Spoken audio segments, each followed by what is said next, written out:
The word inspiration is derived from words meaning to breathe in divine inspiration, to excite and guide reason into your soul.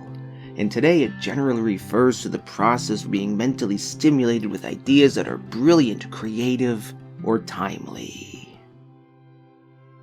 Without inspiration, you lack the creative capacity to motivate engagement, preventing you from moving forward.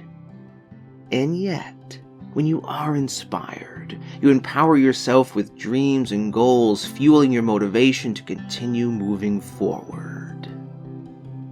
The question becomes, what inspires you, and what are you doing today to stay inspired?